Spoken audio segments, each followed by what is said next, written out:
زیادہ طویل ہے۔ اس کے بعد ہے دوسری سورت، سورۃ البقرہ۔ کون سی سورت ہے؟ سورۃ البقرہ۔ بقرہ ایکچولی بقرۃن عربی میں گائے کو کہتے ہیں۔ کس کو کہتے ہیں؟ گائے کو کہتے ہیں، بنی اسرائیل کی گائے۔ اب آپ یہ دیکھ لیں سورۃ البقرہ کے اندر اللہ تعالیٰ نے بہت زیادہ احکامات بیان کیے ہیں۔ اس کے اندر اللہ تعالیٰ نے سب سے پہلے حضرت آدم علیہ السلام کا جو بہترین، حضرت آدم علیہ السلام کی تخلیق کا، کہ اللہ تعالیٰ نے آدم علیہ السلام کو کیسے بنایا، کس طرح ان کا پتلا بنایا، کس طرح اس کے اندر اللہ نے روح پھونکی، اور کس طرح اللہ تعالیٰ نے فرشتوں کو سجدہ کرنے کا حکم دیا، کس طرح شیطان جو ہے وہ اللہ کی بارگاہ میں اپنی ایک غلط اور مکروہ سوچ کا اظہار کرتا رہا۔ اس کے ساتھ پھر حضرت موسیٰ علیہ السلام کا تذکرہ ہے، بنی اسرائیل کا تذکرہ ہے۔ پھر دوسرے پارے میں چلے جائیں تو پھر اور مختلف تفاصیل کا اور مختلف اذکار کا ذکر ہے۔ لیکن اللہ نے تمام چیزوں کو چھوڑ کے، تمام قصائص کو چھوڑ کے، تمام معاملات کو چھوڑ کے اللہ تعالیٰ نے بقرہ کے نام پر اس سورت کا نام رکھا ہے، سورۃ البقرہ، یعنی بقرہ گائے کو کہتے ہیں۔ وہ بنی اسرائیل میں ایک شخص قتل ہو گیا تھا، اور جب وہ قتل ہو گیا تو وہ قتل گمنام ہو گیا، کسی کو پتہ نہیں چل رہا تھا کہ کس نے قتل کیا۔ تو پھر حضرت موسیٰ علیہ السلام کی قوم آپ کے پاس تشریف لے آئی کہ حضرت ہم کیا کریں کہ ہمارے قوم کا نوجوان قتل ہو گیا ہے، تو ہم اس کے قاتل کو کیسے ڈھونڈیں، اس مقتول کے قاتل کو کیسے ڈھونڈیں۔ تو حضرت موسیٰ علیہ السلام اللہ کی بارگاہ میں دست دراز ہوئے، عرض پیش کی کہ یا اللہ اس عقدے کو کیسے حل فرمایا جائے۔ تو اللہ تبارک و تعالیٰ نے فرمایا اے موسیٰ علیہ السلام ایک گائے لے لیں اور اس گائے کو ذبح کریں اور اس کا گوشت اس مردے پر ماریں، وہ خود بول اٹھے گا کہ میرا قاتل کون ہے، میرا قاتل کون ہے۔ پھر اس گائے کے مختلف، جب حضرت موسیٰ علیہ السلام نے اللہ کے حکم سے بنی اسرائیل کے سامنے یہ اللہ تعالیٰ کی بارگاہ سے لیا ہوا جواب رکھا، تو پھر آگے مختلف وہ سوال جواب کرنے لگے کہ یا موسیٰ علیہ السلام اچھا وہ گائے ہو وہ بوڑھی ہو کہ جوان ہو، اس کا رنگ کون سا ہو، وہ گھر میں باندھنے والی ہو کہ کھیتوں میں ہل چلانے والی ہو، اس طرح کے سوال کرنا شروع ہو گئے، مختلف سوال کرنا شروع ہو گئے۔ تو اس کی ساری تفصیل اس وجہ سے پھر اللہ تبارک و تعالیٰ نے اس واقعہ کے اندر بھی بڑے بڑے زندگی گزارنے کے لیے ہمارے پاس بہت زیادہ جو ہے وہ مسائل آتے ہیں، جن مسائل کو ہم زندگی میں درپیش ہمیں ہوتے ہیں، اور اللہ تعالیٰ ہمیں اگر قرآن کی اور ان واقعات کی صورت میں ہم ان مسائل کا حل تلاش کریں تو اللہ تعالیٰ ہمیں کامیابی عطا فرمانے والا ہے۔ تو اس لیے سورۃ البقرہ کا نام اس معاملے پہ رکھا گیا۔ اب یہ سورۃ البقرہ جو ہے چونکہ سب سے بڑی سورت قرآن مجید کی کون سی ہے؟ قرآن کی کتنی سورتیں ہیں؟ 114، 114، اور سب سے بڑی سورت سورۃ البقرہ ہے۔ اور سورۃ بقرہ کی اگر صرف فضیلتیں ہی بیان کریں تو فضیلتیں ہی کمال کی ہیں۔ سب سے بڑی فضیلت یہ ہے کہ اللہ نے اس کے اندر آیت الکرسی نازل فرمائی ہے۔ آپ پڑھتے ہیں نا ہر فرض کے نماز کے بعد حضور علیہ الصلوۃ والسلام نے فرمایا کہ جو آیت الکرسی پڑھے گا اللہ تبارک و تعالیٰ اسے مرتے ہی جنت عطا فرما دے گا۔ یعنی فرمایا سوائے موت کے آیت الکرسی پڑھنے والے کو جنت میں جانے اور داخل ہونے سے کوئی چیز روک نہیں سکتی۔ اللہ اکبر۔ اس کے ساتھ پھر سورۃ البقرہ کے اندر اللہ تبارک و تعالیٰ نے حضرت آدم علیہ السلام کا جو قصہ ہے وہ بڑی شد مد کے ساتھ جو ہے وہ بیان فرمایا ہے۔ اتنی شد مد کے ساتھ بیان فرمایا ہے کہ جب دیکھیں اللہ تعالیٰ نے انسان کے اندر تمام تر خصلتیں رکھی ہیں، گناہ کی بھی رکھی ہے اور نیکی کی بھی رکھی ہے، اور جس میں گناہ نہیں وہ انسان نہیں، جس میں گناہ نہیں وہ انسان نہیں، وہ تو فرشتہ ہے۔ وہ کیا ہے؟ فرشتہ ہے۔ اللہ تبارک و تعالیٰ نے اس جسم کو بنا کے، انسان کے اس خاکی جسد کو بنا کے اللہ تبارک و تعالیٰ نے گناہ بھی رکھا ہے اور نیکی بھی رکھنی ہے۔ گناہ کرنا انسان کی فطرت ہے اور معاف کرنا اللہ رب العزت کی فطرت ہے، اللہ کی قدرت ہے۔ گناہ کر کے ڈھیٹھ بن جانا، اور معافی نہ مانگنا یہ شیطان کی فطرت ہے۔ کس کی فطرت ہے؟ شیطان کی فطرت ہے۔ اور اگر گناہ کر کے بندہ ڈیٹ ہو جائے، جو سورۃ البقرہ میں اللہ تبارک و تعالیٰ فرما رہا ہے کہ شیطان آگے پھر آدم علیہ السلام والا، یہ جو آدم علیہ السلام کی تخلیق کا جو قصہ ہے قرآن کے مختلف اور حصوں میں بھی آیا ہے، اور اس میں اللہ تعالیٰ بتانا یہ چاہتا ہے کہ جیسے آدم علیہ السلام کو میں نے مسجود ملائک بنا دیا کہ تو پھر اے بنی نو انسان، اے بنی آدم، اگر تم بھی میرے راستے پہ چلتے رہو گے تو دنیا کی ہر چیز تمہیں بھی سجدہ کرتی رہے گی، تمہارے بھی زیر آئے گی، تمہارے بھی تابع ہو جائے گی، تمہیں بھی اللہ تبارک و تعالیٰ ہر ایک چیز پر جو ہے اللہ تبارک و تعالیٰ کامیابی اور کامرانی عطا فرما دے گا۔ تو برادران محترم، سورۃ البقرہ کی فضیلت بہت زیادہ ہے، اس کے اندر بڑے احکامات آئے ہیں۔ اس کے ساتھ پھر حضرت آدم علیہ السلام کے قصے کے ساتھ اللہ تبارک و تعالیٰ نے پھر شروع میں اس سے پہلے منافقین کی بات کی۔ حضور علیہ السلام کی بارگاہ میں بیٹھتے تھے، آقا علیہ السلام کی باتیں سنتے تھے، حضور علیہ السلام کو واہ واہ کرتے تھے، آپ بہت اچھے ہیں، آپ کا اخلاق بہت اچھا ہے، آپ کی سیرت بڑی اچھی ہے، آپ بہت اچھا بولتے ہیں۔ لیکن جب دوسری طرف جاتے تو کافروں کو کہتے کہ کافروں کے سامنے توبہ نعوذ باللہ حضور علیہ السلام کی توبہ نعوذ باللہ استغفر اللہ، حضور کی صفات اور حمدات بیان کرنے کی بجائے، خوبیاں بیان کرنے کی بجائے آقا صلی اللہ علیہ وسلم کو شتم کرتے، آقا علیہ السلام کی کمزوریاں بیان کرتے، اور انہیں کہتے کہ نہیں، وہ کہتے کہ تم وہاں جا کے ان کی مجلس اور محفل میں بیٹھتے ہو اور ہمارے سامنے آ کے ان کی بدخوئیاں کرتے ہو۔ کہتے نہیں، ہم تو وہاں ویسے ہی جاتے ہیں، ہم کیا کرتے ہیں وہاں ویسے ہی جاتے ہیں۔ اب منافقین کو اللہ تعالیٰ نے لاشعور بھی کہا، بے عقل بھی کہا کہ نہ ان کے پاس شعور ہے، نہ ان کے پاس عقل ہے، نہ ان کے ساتھ خلوص ہے، کچھ بھی نہیں ہے، بلکہ اللہ تبارک و تعالیٰ نے انہیں ہر چیز سے ماورا کرا دیا ہے، اس لیے کہ اے میرے رسول صلی اللہ علیہ وسلم یہ تیرے نہیں بنتے، کیا آپ کے نہیں بنتے۔ اور یہاں سے یہ بھی پتہ چلا کہ جو حضور کا نہیں بنتا، چاہے وہ قرآن کو بھی سینے سے لگا کے رکھے، چاہے وہ خانہ کعبہ کے غلاف کو سینے سے لگا کے رکھے، اگر محمد عربی کا نہیں بنتا تو رب بھی اسے قبول نہیں فرماتا، اللہ تعالیٰ بھی اسے کبھی بھی قبول نہیں فرماتا۔ رب ذوالجلال نے فرمایا فی قلوبہم مرض، یہ منافقت جو ہے یہ بھی ایک مرض ہے، ایک بیماری ہے دلوں میں، اگر یہ پلتی رہے تو پھر کیا ہے، اس پلنے والے کے لیے اللہ تعالیٰ نے فرمایا عذاب علیم ہے، دردناک عذاب ہے۔ اس لیے ہمیں بھی کلیئرٹی کے ساتھ ایک دوسرے کی محبت کرنی ہے، اگر ایک دوسرے کے ساتھ چلنا ہے، ایک دوسرے کی بات کو سننا ہے تو محبت کے ساتھ، خلوص کے ساتھ۔ اگر کسی کے بارے میں ہمارے میں دل میں بات ہے تو فوراً اس کے منہ پہ کہہ دیں کہ بھائی آپ کے اندر یہ خرابی ہے، آپ کے اندر یہ خرابی ہے۔ اگر ہم اس کی پیٹھ کے پیچھے برائی کریں گے تو وہ غیبت بن جائے گی، کیا بن جائے گی؟ غیبت بن جائے گی، اور اگر اس کی بدخوئی کریں گے تو وہ چغلی بن جائے گی، اور غیبت حضور علیہ السلام نے فرمایا زنا سے بھی بدتر ہے۔ استغفر اللہ، اللہ تعالیٰ ہمیں سے معافی فرمائے۔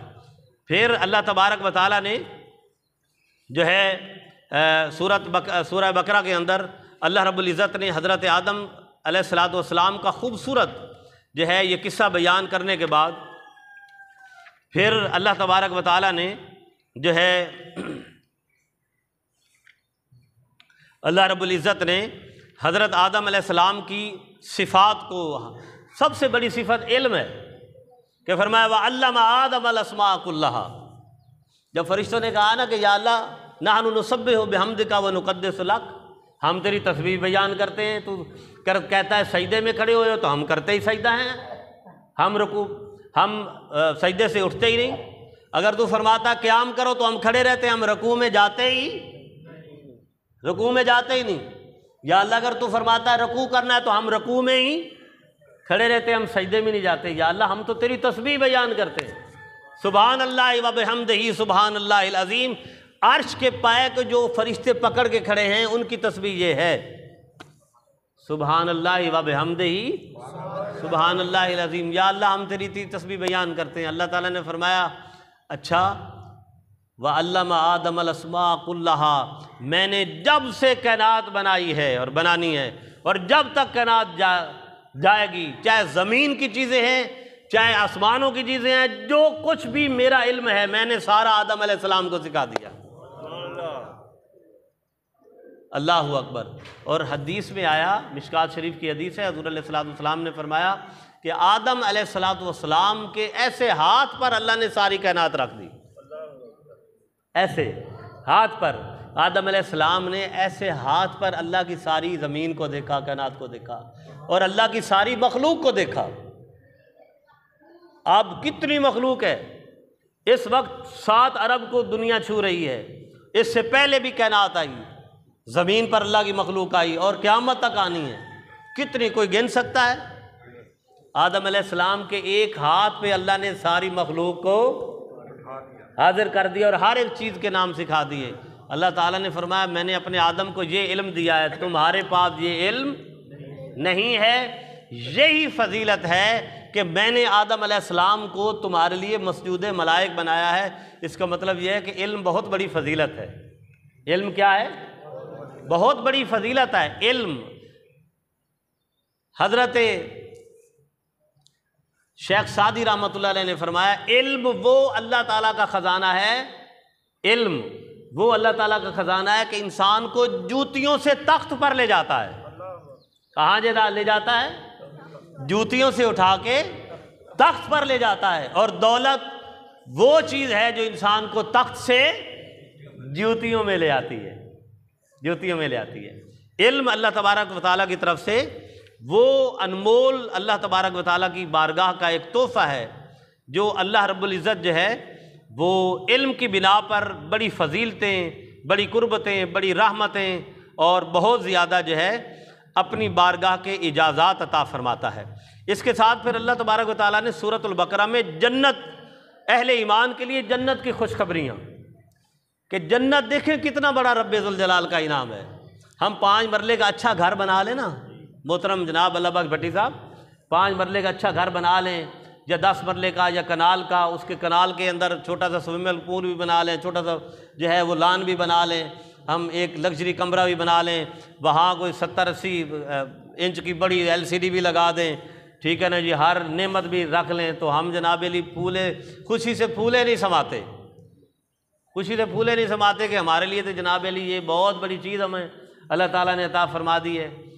او بھائی یہ کنال کا گھر، 10 مرلے کا گھر، یہ کچھ بھی نہیں ہے۔ حضور نے فرمایا ایک صاحب ایمان کو جنت کا جو محل ملے گا وہ ایک تیز رفتار گھوڑا، عربی گھوڑا دوڑاتا رہے 80 سال دوڑاتا رہے، پھر بھی اللہ کی دی ہوئی جنت ختم نہیں ہوگی۔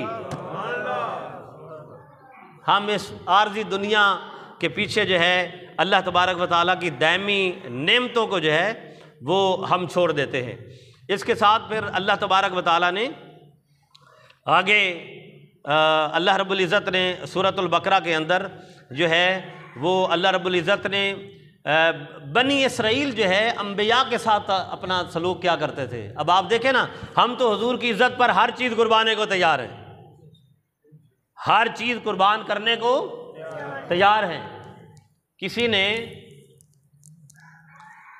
مائیکل ہارٹ، جس نے دی 100 پرسنالٹی کے پر بک لکھی ہے، مائیکل ہارٹ نے 20 سال اس پر لگائے، ان کے اپنے کرسچن نے، عیسائی نے سوال کیا کہ آپ اپنے نبی کو، حضرت عیسیٰ علیہ السلام کو دوسرے نمبر پر لے آیا ہیں اور پہلے نمبر پر مسلمانوں کے نبی کو لکھا ہے، ان کی شان لکھی ہے۔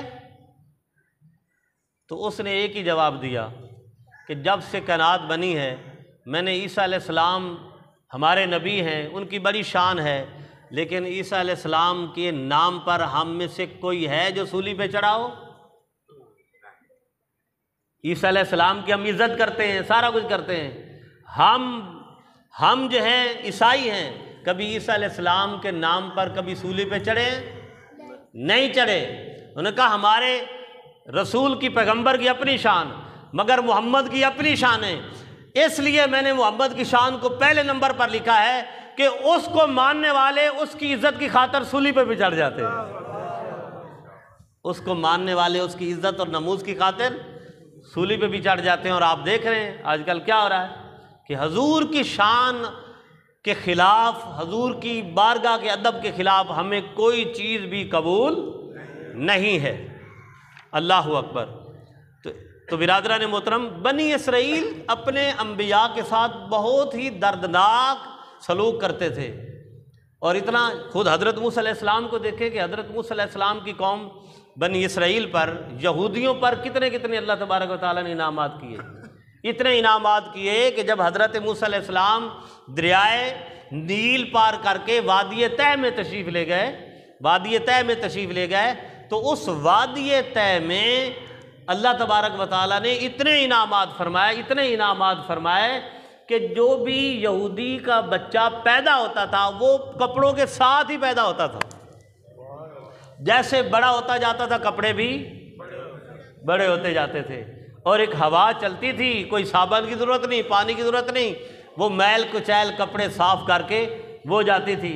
اور جب صبح اٹھتے تھے ایک طرف من پڑا ہوتا تھا، ایک طرف سلوا پڑا ہوتا تھا، یعنی ایک طرف میٹھی چیز جنت سے آئی ہوئی اور اس طرف مچھلی، تلی ہوئی مچھلیاں، کباب جنت کے۔ اللہ اکبر۔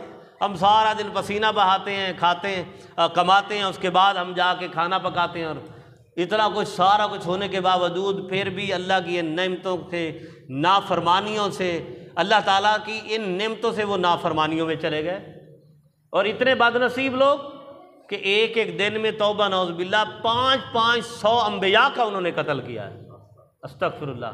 اس لیے اللہ تعالیٰ بنی اسرائیل پر فرمایا نا، یا بنی اسرائیل اذکروا نعمتی التی انعمت علیکم، اے بنی اسرائیل تم اللہ کی نعمتوں کو یاد کرو جو تم پر میں نے نعمتیں فرمائی ہیں، ان نعمتوں کو تم گن نہیں سکتے، لیکن ہم اللہ کا شکر ادا کرتے ہیں، یا اللہ ہمارے پاس تم نے سب سے بڑی نعمت حضور کا وجود عطا فرما دیا ہے۔ لقد من اللہ علی المؤمنین اذ بعث فیہم رسولا، میں نے اتنے نعمتیں دی، اتنے احسانات کیے، جتلایا نہیں، مگر جب میں نے اپنا پیارا محبوب تمہارے اندر میں نے مبعوث فرمایا، بھیجا، تو میں نے فرمایا آج سب سے بڑا احسان میں نے تم پہ۔ تو ہم تو اس بات کا شکر ادا کرتے ہیں کہ حضور کی آمد، حضور کا وجود ہمارے لیے اللہ کی بہت بڑی نعمت ہے۔ اور اس میں اس پارے کا جو آگے اختتام ہو رہا ہے، پہلا پارہ انشاءاللہ ہم اختتام کرنے جا رہے ہیں، اس میں پھر اللہ تبارک و تعالیٰ نے حضرت ابراہیم علیہ السلام کی شان بیان کی ہے۔ وَإِذْ، اللہ تبارک و تعالیٰ نے فرمایا یہ کہ اے ابراہیم علیہ السلام کہ میں تمہیں وَإِذِ ابْتَلَىٰ إِبْرَاهِيمَ رَبُّهُ بِكَلِمَاتٍ فَأَتَمَّهُنَّ، کہ جب ابراہیم علیہ السلام کو اللہ نے مختلف ابتلاؤں میں مبتلا فرمایا، دیکھیے کتنی آزمائشیں آئی ہیں ابراہیم علیہ السلام کو۔ اسی لیے آقا صلی اللہ علیہ وسلم کے اسوہ کے بعد اللہ نے ابراہیم علیہ السلام کے اسوہ کو ہمارے لیے قابل تقلید بنایا ہے، کہ میں نے ابراہیم علیہ السلام کے اسوہ کو بھی، ان کی سیرت کو، زندگی کو بھی تمہارے لیے میں نے قابل تقلید بنایا ہے، کہ میرے ابراہیم خلیل اللہ جیسا توکل رکھو کہ جیسے رب نے فرما دیا یا اللہ تیرے لیے سارا، فرمایا مصر چھوڑ دو، مصر چھوڑ دیا، فرمایا فلسطین چلے جاؤ، فلسطین چلے گئے۔ 90 سال کے بعد اسماعیل علیہ السلام ہوئے، فرمایا میری بارگاہ میں ذبح کرو، اللہ کی بارگاہ میں اپنے ننھے منھے 10 سال کے بچے کے گلے پہ چھری چلا دی۔ اللہ اکبر۔ فَأَتَمَّهُنَّ قَالَ إِنِّي جَاعِلُكَ لِلنَّاسِ إِمَامًا، اے ابراہیم علیہ السلام میں نے قیامت تک آنے والے سارے لوگوں کو تجھے امام بنا دیا ہے۔ اور اس سے بڑھ کے فضیلت کیا عطا فرمائی، ربنا وابعث فیہم رسولا منہم یتلو علیہم آیاتک ویعلمہم الکتاب والحکمہ۔ اس سے بڑھ کے سب سے بڑی فضیلت کہ جب اللہ کا گھر خانہ کعبہ کعبۃ اللہ تعمیر کر چکے اپنے بیٹے اسماعیل علیہ السلام کے ساتھ، تو اللہ کی بارگاہ میں دعا مانگی، کچھ بھی مانگ سکتے تھے، ایک دعا مانگی کہ یا اللہ نبی آخر زمان حضرت محمد مصطفیٰ کو میری پیشانی میں ان کا نور منتقل فرما دے، میری پشت میں محمد عربی صلی اللہ علیہ وسلم کو بھیج دے۔ اللہ اکبر۔ اللہ نے فرمایا اے ابراہیم خلیل اللہ تجھے مبارک ہو کہ محمد عربی کو میں نے تیرے پیشانی میں اس کے نور کو منتقل فرما دیا ہے۔ پھر ابراہیم علیہ السلام کی فضیلت یہ کہ آپ کی نسل سے اولاد سے 40,000 پیغمبر ہوئے۔ کتنے؟ 40,000 پیغمبر۔ بنی اسرائیل کے انبیاء کے ایک تانتا لگ گیا، ایک تسلسل شروع ہو گیا۔ لیکن اللہ کی شان دیکھیے کہ بڑے بیٹے اسحاق علیہ السلام، چھوٹے بیٹے اسماعیل علیہ السلام، اسحاق علیہ السلام سے سارے بنی اسرائیل کی جتنی نسل ہے انبیاء علیہ السلام کا سلسلہ شروع کر دیا۔ اسحاق علیہ السلام، پھر حضرت یعقوب علیہ السلام، پھر حضرت یوسف علیہ السلام، ایک سلسلہ شروع کر دیا۔ حضرت زکریا علیہ السلام، حضرت یحییٰ علیہ السلام، حضرت شعیب علیہ السلام، حضرت موسیٰ علیہ السلام، سارے ایک سلسلہ شروع کر دیا۔ اسماعیل علیہ السلام سے ایک ہی اپنے محبوب حضرت محمد صلی اللہ علیہ وسلم کو نور کو منتقل کیا، اور اسماعیل علیہ السلام سے صرف حضور علیہ السلام کا تولد ہوا۔ اللہ اکبر۔ اور حضور کی ولادت اور حضور کی آمد ایک طرف، اور 1,24,000 پیغمبر ایک طرف۔ اللہ اکبر۔ تو برادران محترم، پہلا پارہ یہاں پر اختتام پذیر ہو رہا ہے۔ تو اللہ تبارک و تعالی ہمیں، اب آپ یہ دیکھیے کہ آج انشاءاللہ یہ پہلا پارہ مکمل ہو گیا ہے، تو اسی طرح ہم کل دوسرا پارہ شروع کریں گے، اور اس طرح چیدہ چیدہ جو مضامین ہیں ہمیں پتہ چل جائے کہ پہلے پارے میں کیا ہے، دوسرے میں کیا ہے، اللہ تعالیٰ نے کیا، اور بھی کافی اس کے اندر تفاصیل ہے، لیکن اگر ان کو بیان کرنا شروع کر دیا تو پھر تو گھنٹوں درکار ہے۔ پھر مقصد یہ ہے کہ انشاءاللہ ثواب بھی حاصل ہو گیا، اللہ اکبر، اور اللہ کے قرآن کا علم بھی ہمیں حاصل ہو گیا۔ علم کو ترجیح دیں لوگوں، اے حضور کی امت، آج ہم علم سے دور ہو چکے ہیں۔ علم کا اگر ہتھیار ہمارے پاس ہے، اور سب سے بڑا ہتھیار یہ قرآن مجید ہے، سب سے بڑا خزانہ قرآن مجید ہے۔ قرآن، حضور علیہ السلام نے ارشاد فرمایا، آقا صلی اللہ علیہ وسلم کا جب وقت وصال تھا، حضرت اماں عائشہ صدیقہ رضی اللہ تعالیٰ عنہ فرماتی ہیں کہ جب لوگوں نے سنا، حضور کے صحابہ نے سنا، میں آخری حدیث بیان کر کے اجازت چاہ رہا ہوں کہ آقا صلی اللہ علیہ وسلم کا وصال ہونے لگا ہے، تو مسجد نبوی بھر گئی۔ حضور علیہ السلام چونکہ مرض میں تھے، تکلیف میں تھے، پردہ ہٹایا تو دیکھا کہ حضور کے عاشقوں سے مسجد نبوی بھر گئی ہے۔ حضور علیہ السلام نے فرمایا، عائشہ رضی اللہ تعالیٰ عنہ، میرے صحابہ کو بلاؤ اور مجھے مسجد نبوی میں پہنچاؤ۔ 2 اصحاب نے حضور علیہ السلام کو سہارا دیا، اور آقا علیہ السلام کو ممبر تک لے آئے، اور ممبر پر آ کر حضور نے اور بھی فرامین جاری فرمائے، لیکن ایک فرمان جاری فرمایا میں اس دنیا سے جانے لگا ہوں، تم میری سنت اور قرآن کو تھام کے رکھنا۔ کس کو مضبوطی سے تھام کے رکھنا ہے؟ میری سنت کو اور قرآن مجید کو، اور ایسے تھام کے رکھنا کہ میرے حوض کوثر پر جو آؤ، ایک ہاتھ میں اللہ کا قرآن ہو اور دوسرے ہاتھ میں نبی کا فرمان ہو۔ اس حال میں جب ملو گے تو حضور فرمانے لگے، میں اپنے ہاتھ سے تمہیں اپنے حوض کوثر کے جام پلاؤں گا۔ اللہ کی بارگاہ میں دعا ہے کہ رب ذوالجلال ہمیں اپنی رحمتوں سے فیض یاب فرمائے۔ وما علیہ الا البلاغ۔